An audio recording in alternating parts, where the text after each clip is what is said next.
तो हेलो बच्चों, आज हम लोग नेपोलियन बोनापार्ट के बारे में पढ़ने वाले हैं। तो देखिए, नेपोलियन बोनापार्ट का जो जन्मजात नाम था, यानी जन्म के समय उनका नाम जो था वो नेपोलियनी डी बोनापार्ट। ठीक है, उनके पिता का नाम क्या था? चार्ल्स बोनापार्ट था। ठीक है, और उसको कार्लो बोनापार्ट भी कहा जाता था।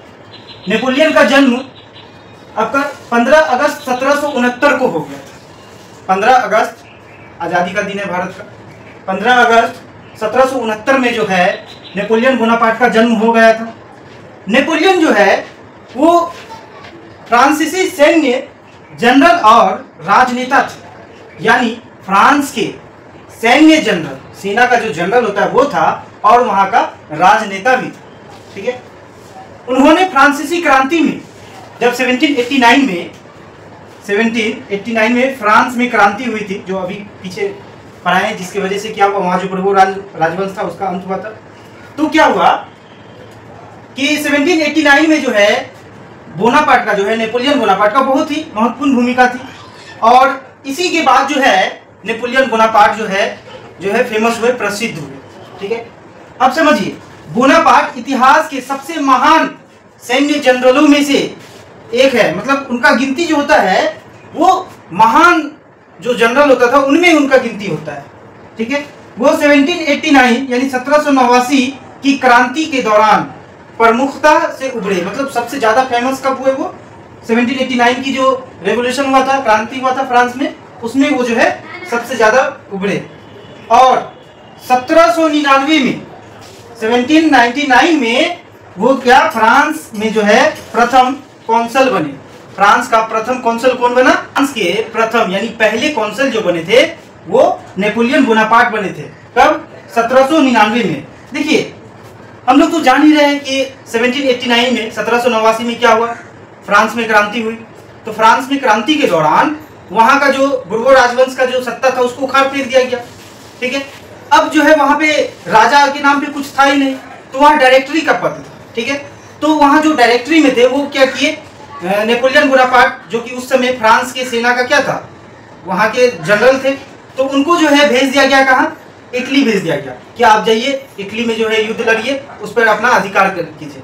तो वो गए, और जो है अल्प्स पहाड़ के बारे में आप लोग जानते ही होंगे, उनको पार करके जो है इटली को क्या कर दिया, इटली में अपना अधिकार, इटली के कुछ राज्यों में अपना अधिकार पा लिया। उसके बाद वो फिर कहाँ आए? वो फ्रांस आए।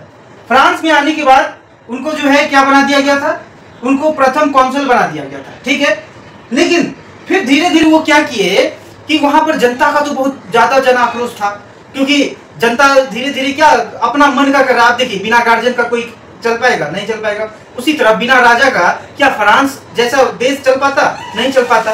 तो देखिए, वहां पे जो है 1789 में राजा का पद हटाया गया, यानी बुर्बो राजवंश के जो शासक थे लुई 16 उनको हटा दिया गया, और उसको राजद्रोह के केस में क्या कर दिया गया था? फांसी दे दिया गया था। ठीक है, लेकिन अब वहां पे देखिए 1789 के बाद वहां राजा था ही नहीं, वहां डायरेक्टरी का पद था, और वो जो है उस तरह से चला नहीं पा रहा था। तो उनका जो है वहां पे दबदबा एकदम कमजोर पड़ गया। तो इसी का मौका का फायदा उठाते हुए नेपोलियन बोनापार्ट ने 1804 में क्या किया, खुद को वहां का राजा घोषित कर दिया। खुद को वहां का राजा घोषित कर दिया। अब जो है फ्रांस का जो है पूरा समझिए इतिहास बदल जाएगा, क्योंकि उसको अब उस तरह का राजा मिलने वाला है। क्योंकि नेपोलियन एक राजा नहीं, समझिए जनता को एक तरह से जनता का हीरो था। अब हम लोग उसके बारे में जानेंगे। तो अब देखिए, हम लोग जानने वाले हैं कि नेपोलियन राजा बनने के बाद क्या किया। देखिए, नेपोलियन जो है 18 मई 1804 में वो खुद घोषित कर दिया कि वो क्या है, फ्रांस का राजा बन चुका है। अब देखिए क्या हुआ, जब नेपोलियन राजा की गद्दी पे बैठा तो वो अपना एक कानून बनाया। ठीक है, उस कानून का नाम जो है वो नेपोलियन संहिता रखा। ठीक है, नेपोलियन ने कुछ कानून बनाए, उस कानून का नाम क्या रखा? वो नेपोलियन संहिता रखा। तो देखिए इसमें वो क्या कहा, वो अपने संहिता में, वो अपने कानून में क्या क्या कहा है, क्या क्या लिखा है वो देखिए। पहला नियम है कि सभी नागरिकों के लिए एक समान कानून हो। पहले क्या होता था कि जनता को 3 वर्गों में बांटा गया था, बताए थे। पादरी वर्ग में बांटा गया था, कुलीन वर्ग में बांटा गया था, और आम जनता यानी मध्यम वर्ग में बांटा गया था। तो देखिए अलग अलग जनता से, यानी कुलीन लोग से और जो पादरी वर्ग के लोग होते थे उनसे टैक्स नहीं लिया जाता था, लेकिन जो आम जनता होता था उनसे टैक्स लिया जाता था। तो अब जो है वो सिस्टम खत्म हो गया। नेपोलियन जैसे फ्रांस की गद्दी पे आया और सबसे पहले वो क्या किया, अपना संहिता यानी कानून बनाया। और पहला कानून यही बनाया कि जितना भी नागरिक है सभी समान रूप से सबका अधिकार है, यानी अगर टैक्स लेंगे तो सबसे लेंगे, अगर टैक्स नहीं लेंगे तो किसी से नहीं लेंगे। ठीक है, यानी सभी नागरिकों के लिए एक समान कानून बनाया। दूसरा क्या बोला है, कोई भी वर्ग के लोग संपत्ति खरीद सकते थे। यानी पहले क्या होता था कि कुलीन वर्ग और पादरी वर्ग के लोग ही सिर्फ और सिर्फ संपत्ति खरीद सकते थे, लेकिन गरीब जनता जो थे वो संपत्ति नहीं खरीद सकते थे। तो अब ये नियम जो है चेंज कर दिया, कौन, नेपोलियन बोनापार्ट ने। तीसरा नियम क्या बनाया, यातायात के साधन और संचार व्यवस्था को सस्ता कर दिया। अगर कहीं आना जाना होता था, यातायात करना होता था, तो इसको अब सस्ता कर दिया। पहले क्या होता था कि आने जाने में कई जो है बहुत ज्यादा खर्चा होता था, जिसके कारण से जो है व्यापार सही से नहीं होता था। और देखिए, कोई भी राष्ट्र को विकसित करने में, आगे बढ़ाने में, एक करने में व्यापार भी बहुत ज्यादा इंपॉर्टेंट रखता है।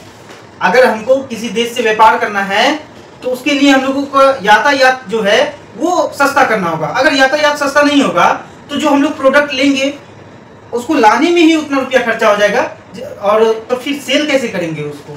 ठीक है, तो यही बात है। नेपोलियन ये सब बात को जानता था, इसीलिए नेपोलियन ने तीसरा कानून क्या बनाया, यातायात और संचार जो है व्यवस्था को सस्ता कर दिया। और चौथा कानून बनाया, समानती व्यवस्था को खत्म कर दिया। अब समानती व्यवस्था क्या था, देखिए पहले क्या होता था कि जो समानती लोग होते थे, जैसे जमींदार लोग होते थे, वो लोग क्या करते थे, किसान से खेती करवा लेते थे और उनको जो है उनका जो है पैसा भी नहीं देते थे, बहुत कम ही पैसा देते थे, उल्टा उनसे टैक्स भी लिया जाता था। ठीक है, तो समानती व्यवस्था को खत्म कर दिया गया। और देखिए पांचवा नियम क्या बनाया, विशेषाधिकार को खत्म कर दिया गया। पहले भी बताए थे कुछ लोगों को, जैसे पादरी वर्ग के लोगों को और कुलीन वर्ग के लोगों को विशेष अधिकार प्राप्त था। ठीक है, लेकिन अब क्या किया नेपोलियन बोनापार्ट, इन सभी अधिकारों को खत्म कर दिया। और शिक्षा व्यवस्था, देखिए शिक्षा व्यवस्था को क्या क्या सुधार किया, शिक्षा व्यवस्था में सुधार किया। इससे प्रभावित होकर फ्रांस के आसपास, सिर्फ फ्रांस नहीं, फ्रांस के आसपास जितने भी देश थे, नेपोलियन बोनापार्ट के इस संहिता से प्रभावित होकर सभी उनके अधीन होना चाहते थे। सभी अपने देश में जो है उनका स्वागत करना चाहते थे कि नेपोलियन आए और यहाँ भी जो है हम लोगों के ऊपर भी राज करे और इन सब नियम का पालन करे। लेकिन देखिए, अगर किसी कोई अच्छा काम करता है, जरूरी नहीं है कि उसमें सभी गुण जो है अच्छा ही मिले, उसमें कुछ न कुछ अवगुण मिल ही जाते हैं। तो अब हम लोग जो है इसके अवगुण के बारे में पढ़ेंगे कि नेपोलियन का क्या अवगुण था जिसके कारण नेपोलियन को फ्रांस का गद्दी छोड़ना पड़ा। तो बच्चों, अब हम लोग जानेंगे कि नेपोलियन में क्या अवगुण थे, यानी नेपोलियन में क्या खामियां थी। क्योंकि देखिए, कोई भी इंसान परफेक्ट नहीं हो सकता, उसमें जरूर कुछ ना कुछ कमी होता ही है। तो उसी तरह नेपोलियन में भी कुछ कमियां थी। ठीक है, पहला कमी क्या था कि वो जो है राजनीतिक आजादी, उसके शासन में राजनीतिक आजादी जो है ना के बराबर थी। यानी वो जनता के लिए काम तो करता था, लेकिन हाँ, उनके खिलाफ कोई बोल नहीं सकता था, यानी राजनीतिक आजादी नहीं थी। और देखिए दूसरा क्या उसमें खामियां थी, दूसरा क्या खामियां थी, नेपोलियन ने टैक्स यानी कर को बढ़ा दिया। नेपोलियन का कहना था कि अगर देश को विकसित करना है, देश को डेवलप करना है, तो टैक्स जरूरी है। तो वो क्या कर दिया था, सभी वर्ग के लोगों पर टैक्स जो है बढ़ा दिया था। अब देखिए तीसरा क्या अवगुण था उसमें, लोगों को अपनी सेना में जबरदस्ती भर्ती कर लेता था। अब किसी का मन भी नहीं है, उसको भी जबरदस्ती अपनी सेना में भर्ती कर लेता था। तो इन सभी चीजों से जनता परेशान हो गई थी। और उधर आपका जो रूस हो गया, ब्रिटेन हो गया, प्रसा हो गया, ऑस्ट्रेलिया हो गया और हंगरी, ये तो इन्हीं सभी मुद्दे को खोज रहा था, क्योंकि ये लोग कट्टर जो है फ्रांस के दुश्मन थे। अब ऐसा इसलिए कि जब 18 जून 1815 में 18 जून 1815 में नेपोलियन बोनापार्ट ने वाटरलू का युद्ध किया। कौन सा युद्ध, वाटरलू का युद्ध किया। तो इसमें नेपोलियन बोनापार्ट को बुरी तरह से हारना पड़ा, बुरी तरह से हारना पड़ा। क्यों हारना पड़ा, क्योंकि एक तरफ इधर फ्रांस था तो दूसरी तरफ इधर रूस, ब्रिटेन, प्रसा, ऑस्ट्रेलिया और हंगरी जैसे जो है बहुत ही उस समय में महान देश सब थे।